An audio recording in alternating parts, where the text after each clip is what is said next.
Good afternoon, everybody. Thank you for joining us on our webinar series, The Unseen Impact, where we will highlight, edify, and share the leadership lessons and growth strategies of some of the brightest engineering and manufacturing minds that you may not be familiar with just yet, but you really should get to know. My name is Sean Bartley. I'm the founder of Crown Technical Staffing, a specialized engineering and manufacturing search firm based here in Atlanta, Georgia. So we're partnering with small to mid-sized manufacturers, design teams, integrators, helping them find and retain and really strengthen their leadership bench alongside the technical talent and frontline engineers who help guide those teams. And before we get started today, we're going to be really intentional. I'm big on intentionality. We're going to be intentional with our time. And I hope that you all can walk away with three things during this conversation. Number one, right? Barrett's signature Stratical leadership framework. This was really the hallmark of our conversation. It is a big part of his philosophy, and he'll share how he closes the gap between strategy, tactics, and culture, including his canoe versus battleship model for fast, people first culture change, right? Number two, why most lean initiatives fade and how he was able to really build some lasting 5S and Kaizen cultures by starting with the why, teaching waste, including just untapped brain power. That was a new form of waste that I wasn't too familiar with, and he really is going to shed some light on that and creating that safe to fail environments. And the third thing I'd like us all to walk away with, how Barrett really builds leaders from the front line up, turning those operators who are already the CEOs of their households, in his own words, and using true servant leadership, including empowering them to with financial literacy. That's a big part of it as well, to prove to people that they are far, far, far more than just a number, right? And our guest today, Mr. Barrett Hopper, needs not much of an introduction, but I'll give you a small one. He's the operational director of Americas at MKS Instruments and the founder of the Stratical framework. I was introduced to his work, really intrigued by just some of the things he was sharing and the insights and knowledge that I knew he could share with our community, largely due to just recent appearance as a TEDx talker, a book author. And I'll let Barrett give us some more context and share his 90-second or so, not timing you here, 90-second or so introduction on who he is, what he does, and an interesting but little known fact about Barrett. Are you ready for us? Yep, absolutely. Perfect, perfect. The floor is yours, sir. Well, Sean, thank you for that introduction there. I really appreciate that, and I'm glad for everyone who's joining us today and later on in the review of our talk. Again, you could be anywhere today, so I appreciate you spending time here with us. So again, as Sean mentioned, my name is Barrett Hopper. I'm Operations Director for Material Solutions Division of MKS Instruments. We do quite a few things, and I have the pleasure of managing our Americas region. So it gets pretty broad geographically from Argentina to Canada and everything in between. So it's kind of what it does. But me personally, I have lots of interests, as Sean mentioned. I'm a a lot of stuff. I'm a lifelong runner. I'm a lifelong learner. I'm a lifelong observer, and and so far I've been a lifelong liver. Been doing it my whole life. There you And go. so and one thing I shared with Sean, and something that little people don't know about me, try to real quickly. I've measured a time, about a 25 year time, where I only slept about 4 hours a night. And when I compare that time, my awake time, with someone who sleeps 8 hours a night, I gained about 8.5 hours of a lifetime live awake time than a comparable person. So right now I'm feel like I'm living in the future with stuff I get to do. And so the other things, my hobbies are like free time for me. Lovely, lovely. So let's get into some of that leadership philosophy, Barrett, and just your overall career journey, right? You've led operations in a few very specific, some very different environments out there, from lubricants, adhesive to, just specialty chemicals. And now you're in that material space with MKS. When you first walk into a new facility, right, what are the first two to three things that you're looking for just to better understand the culture and the health of the operation? So top two things is pretty basic. The first, I look for what level of engagement do people have with me, regardless of what I'm there for. Are they approaching me? Or are they running away? That tells a lot about whether or not they are included and feel empowered in the culture. The next thing I look for is, do they know why they're there? Do they know who their customers are? Do they know their purpose? or what value they're bringing to the table, because that tells me from a cultural standpoint that what they do has meaning and that they've been conveyed to what that meaning is. So those are the top two things I look for. Okay. And with the framework that you developed and created, Stratical, right? Leadership, that's your term for bridging strategy, tactics, and just overall culture within an organization. At That's what right. point in your career, right, did you realize something important was missing beyond or just really between those corporate PowerPoints that are out there and what's actually happening on the floor? Well, pretty early on. So I actually started my career as a production chemist. So I was in a laboratory. Actually started at R&D, did that for about a year. I wasn't real good at it. I wasn't patient enough. So I moved into a production chemist role. And in that capacity, I got to work with a lot of shop floor operators. And I quickly realized I can teach these guys how to run their own wet chemistry test. So I taught them how to do this. So I was really on the forefront of empowering teams and giving them expanded duties that increase their value proposition. So it's from that aspect that I really started saying, okay, if we really want to get more done, we have to be able to equip people with a better skill set, and you have to have a culture that really supports that. It can't just feel like you have to have all the information come from the top to feed people. It has to be one that allows people to grow. And Mhm. so I think early on I kind of saw that, and it's been part of me for not to not date myself, decades now. It's been a while. Again, Oh yeah. no dates needed. But you shared a story with me, Barrett, that kind of leans on what you just mentioned, about what you observed earlier in your career, Mhm. about the PPE initiative, right? That initially Oh yeah. felt like just another mandate from leadership, right? Didn't appear to be anything special at first. And you reframed it by giving people the why behind the change and inviting their input. And I know that was a huge catalyst for you. And I know just for myself, being on the receiving end of leaders who shared the reasoning, the why behind things, that just opens the floodgates so much more. What did that moment teach you, right? About how to communicate change in a way that builds trust rather than forms resistance.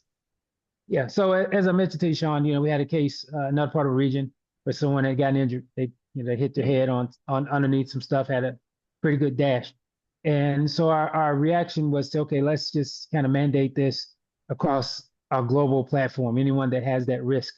And so to do that, we said, well, let's just do a pilot and let's just get people to evaluate stuff. mm, And initially we just spread out some options on the table and said, hey, all right, pick one without any context for people. So again, I had a small meeting with individuals and basically did a straw poll to ask, has anyone ever hit their head underneath doing any of this work? mhm. And to a person, everyone raised their hand like, oh yeah, I am. Right. But they just thought, either nothing could be done about it or Mhm. nobody would do anything about it, or in many cases they did mention something and nobody said anything. And in the past, someone actually had gotten pretty seriously hurt and there was no action taken. And so they felt pretty powerless.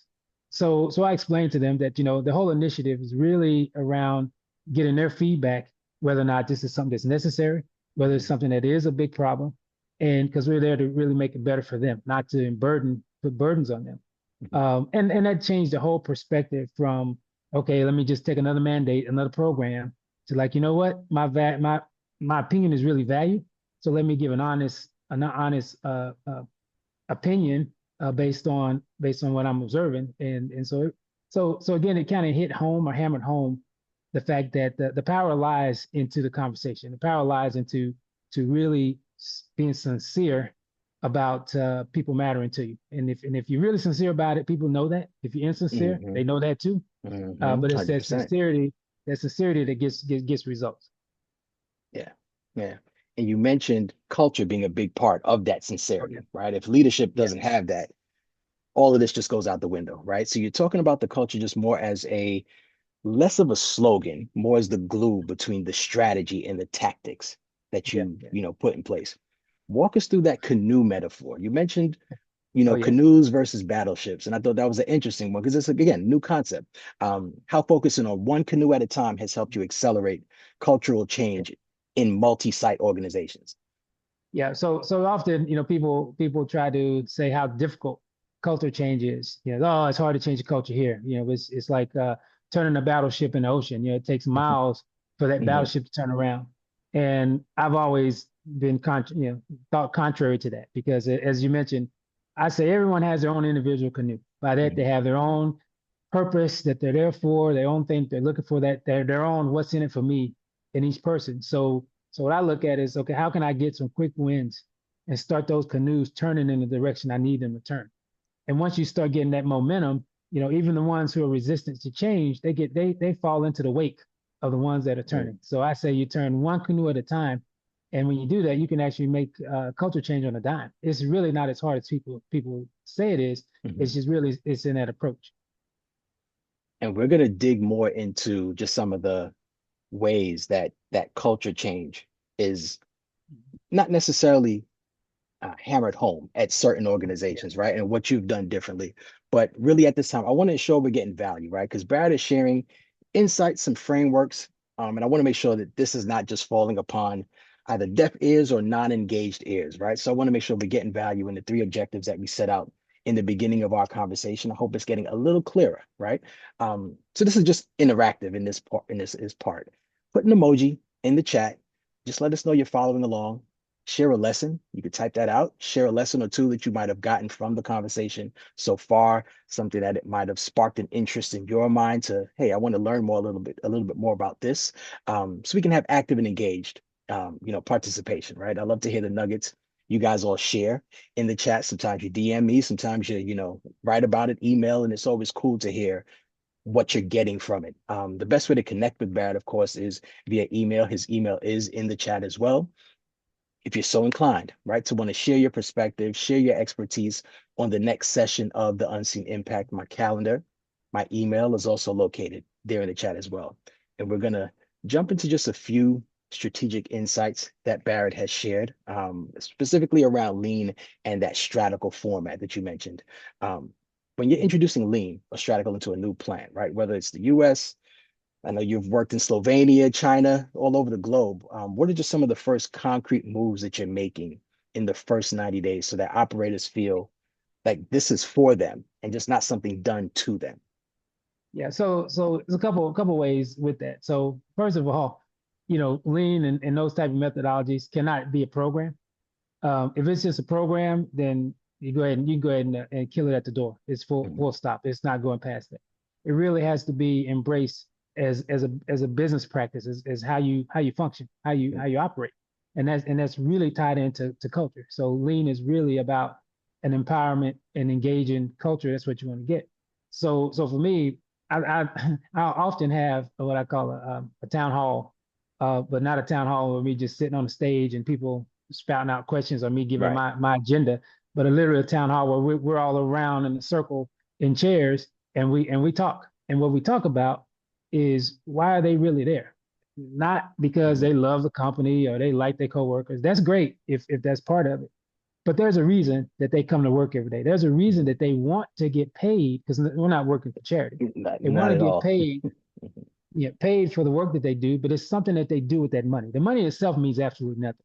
It's what you're able to do with it, whether it's related to your family, something you enjoy, your hobby, a place that you go, whatever that thing is, Mhm. that's why you're there. And so I talk about that, and I talk about the fact that, you know, if we can make the workplace better, Mhm. if we can make whatever you do better, not just workplace, but it translates into life, then that's a win-win. If we can give you that one element that we can't remanufacture, and that's time, Mhm. time to do other things back, and peace of mind Mhm. that goes with that, then you're winning up and down. And then you can look at the work that you do is just a piece of life, and that you understand that your leadership and that people working with you, we understand that perspective too. So we don't want you to live and breed the work we do. We want you to have a balance and value added life because if we're giving you that, and if I'm conveying that, then we're willing to run through a wall together. So that's really kind of how I start. That's my strategy, no matter what my role is within the Mhm. within the company. So let's expand on that new operation philosophy, right? So you've moved from paper chemicals across just very, different sectors Yeah. within, building those high performing teams, right? how do you quickly assess talent gaps? Talent gaps is a huge thing. It is always top of mind, right, for leadership. When you're assessing that talent gap and accelerating just the upskill, right, when you're taking over a new operation, what does that look like? Well, when you think about the old book, Good to Great, right? Hmm. And that philosophy talks about you want to get the right people on the bus, and then when you get the right people on the bus, then you put them in the right seat. But you got to get the right people first. So for me, the right people is almost easy to identify. And those are the ones who are inquisitive, the ones who challenge you, the ones who want to see change, the ones who have a point of contention that's high enough that they're willing to voice it and want to get something done about it. So it's that hunger in that belly. Those when you know those are the ones that you're winners that you want to hit your horses up to, Hmm. because they're gonna help get you over the finish line. And when you've got those right individuals, right, because now kind of assessing the talent, seeing Yeah. what's out there, organizations then move into lean, Six Sigma, getting better, that continuous improvement part. So I'm seeing many organizations, they're starting off strong, Oh starting yeah. off, they start off really, really strong with their lean initiatives and it fizzles out months later, Mhm. right? What have you learned about sustaining that continuous improvement momentum and what pitfalls do most leaders overlook? Yeah. So one thing is just what you just said. It becomes an initiative. It's Hmm. not initiative. It's like this is what we do. And so that has to be the start and the stop, right? This is what we do. This is how we do what we do. And now you start with that. Now you got that base, that foundation, and now we can build on that. Hmm. So for me, with lean continual improvement, it's not a start stop. It's a journey, and it's a continual journey. It's one that it's like it's where you have to sprint when the finish line is unknown. You know, you don't know where the finish line, but you got to sprint all the time, Hmm. and that's how you have to look at it when you do this. And it's really about equipping people with a set of tools that's transferable in work, at home, in life, and how they approach everything. And so I try to take that, you know, um, approach when I'm talking about lean, not just giving a PowerPoint or giving things, but literally talking through examples that people do every day. Whether it's on I don't like using a lot of terms that just give a word salad, but if it's on a Hmm. gimbal walk per se, and I'm Hmm. going to where the action is, then I can actually say, walk me through your process, and then I'll point out different aspects of lean and how Hmm. that relates to what they do. And as we talked Hmm. about earlier, and we'll give an example maybe later about that eighth waste that's often overlooked. You you gave me the perfect volley, right, for the next point of the conversation, because that's something you emphasize teaching people to Yeah. see those seven classic waste. Plus what you call mental capacity waste. That's a new one.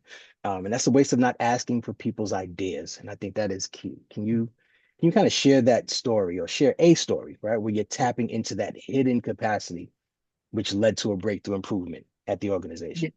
Yeah, I actually shared one where that wasn't being done, and then we were able to tap into that just based on the time there. So this is a few years back, but I had the pleasure of working uh, for to go to be charged to go to one of our customers to improve a process. Mhm. At this time, I was working in an adhesive business, and we were selling adhesive to a manufacturer making membranes. This was back when they're first starting to put a lot of water in bottles. That's how old I am.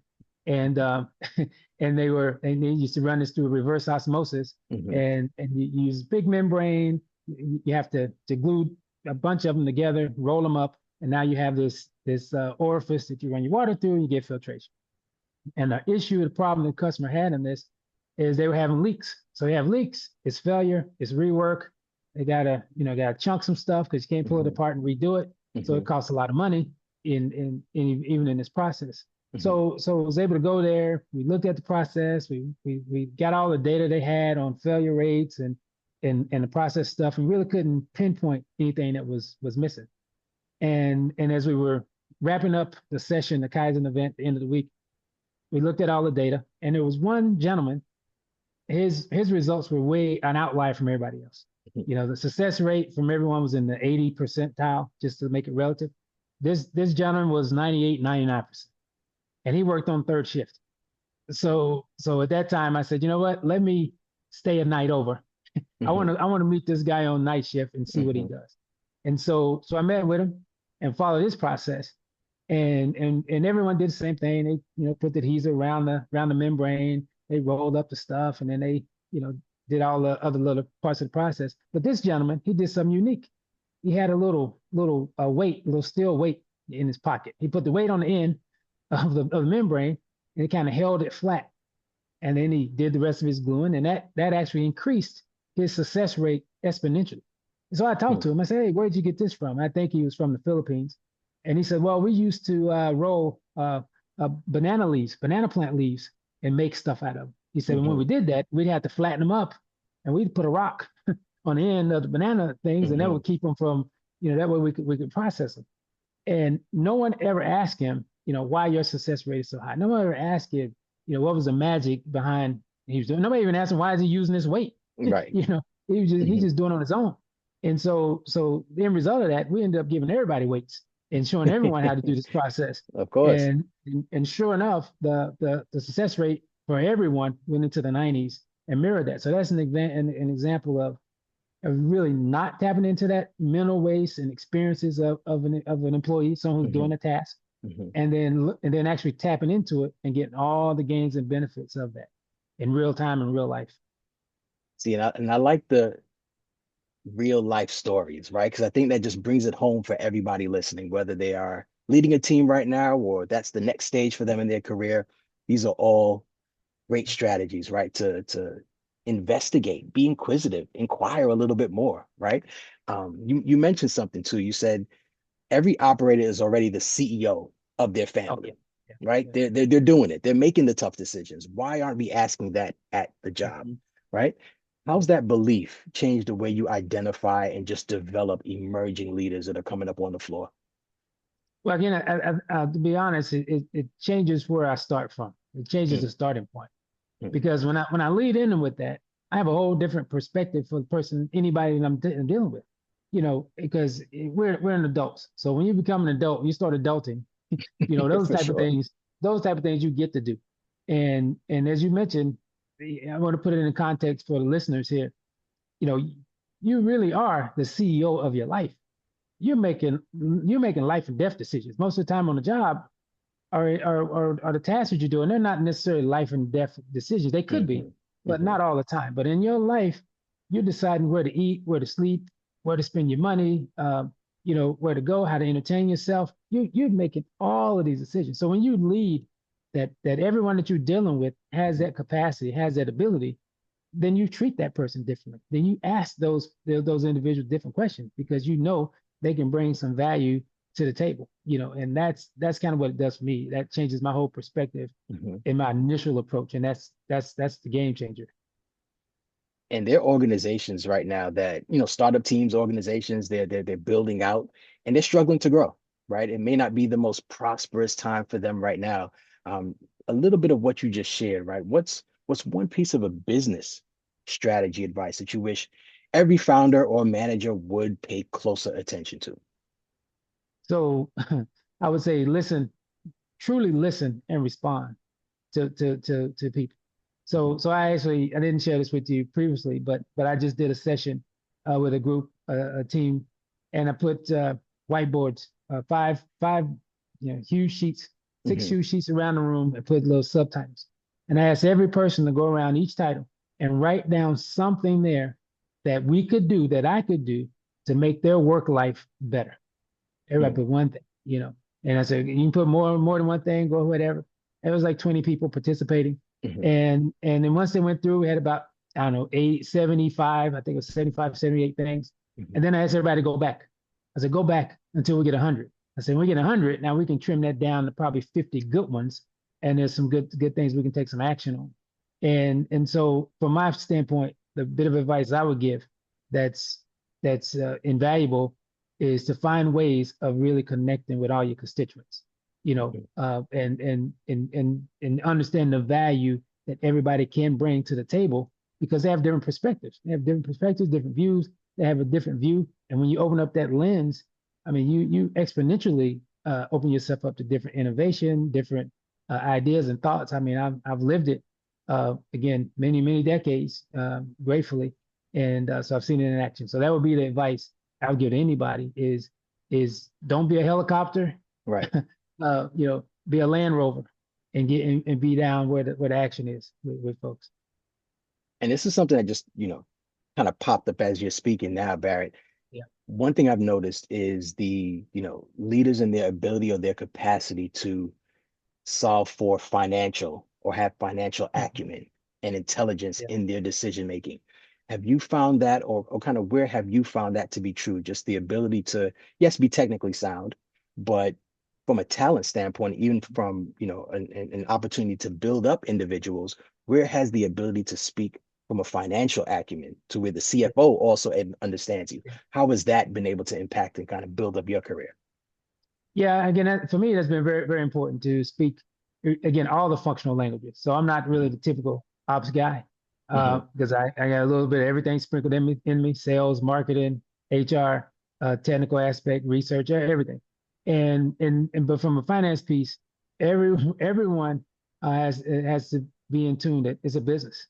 Right. That I've been in operations where we're making, I'll just say making widgets, and we say the faster we make the widgets, the better we are. And I'm like, no, the faster you make the widgets that are selling, the better we are.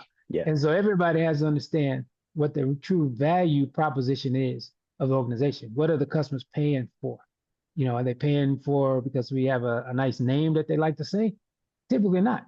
They're Hmm. paying for the product or service that we're providing that meets their needs. And whether it's a end consumer or business to business. Hmm. And so for me, having that perspective has really served me in my career because I've been able to look at what we do in any area or any a team that I've led and say, okay, what are we doing that's adding value? And as I share with you, I have a scale in my office. It has a little Yeah. little mini me on one Hmm. side, and it has a place for weights on the other side, and that's my physical reminder that anytime I do something of value, I add and this becomes subjective, but I add a corresponding weight to the opposite side of me on that scale, Hmm. and I don't leave the day until I've outweighed myself in terms of creating value versus the problems that I create by you got to pay me and all this other stuff. Sure. So I got to add more value than what it costs me, and so I think everyone has to have that perspective Hmm. to really stay ahead of the game. Can't be even bar. You got to bring more value. 100%. Yeah. 100%. And that kind of leans into what energizes you, right? Like what problems genuinely energize you, gets you going, what gets you excited about the work that you choose to do. Yeah. So really, and that's an important thing. I choose to do it and I get to do it. No Hmm. one is, we're not forced. We can not do. Right. Gandhi went on a hunger strike, so you don't have to do. Right.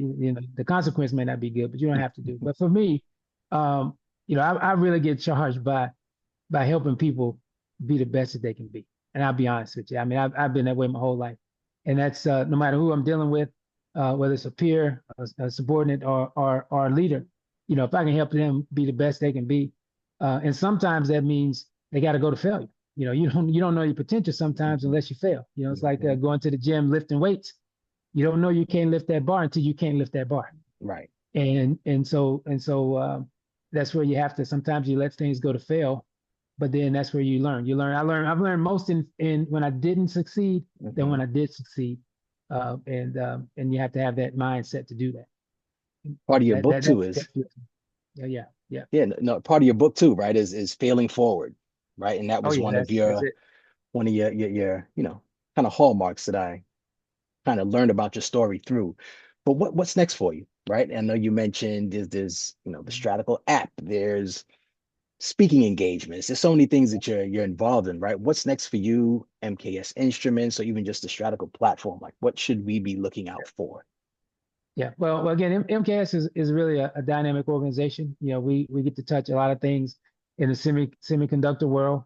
We're very well positioned, for high growth. And the thing I like about the company is they're aligned with my values. They Hmm. want to grow and be the best that they can be. And so they ask those questions, and those are questions I ask of myself. Which and as you mentioned, I have an app coming out that should hit by the end of next month. I want to make it really good, and so it can be value added, so people can have their own stratical journey that they create for themselves. And it's about falling on purpose. I choose to fall because, as I said, you don't know your potential until you can't. Right.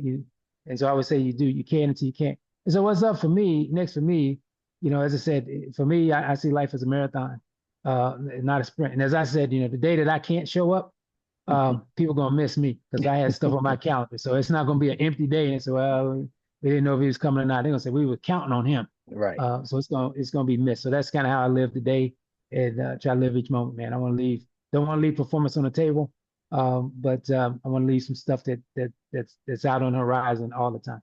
Sure. Sure. And how can leaders connect with you, right? To learn more about that story, to learn more about MKS, what's the best way Mhm. to connect?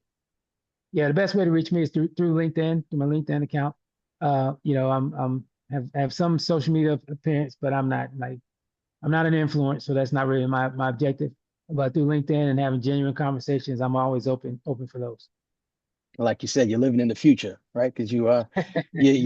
you mentioned counting out the hours, man. That's an important, or at least just a really unique perspective, right, on just managing your own time.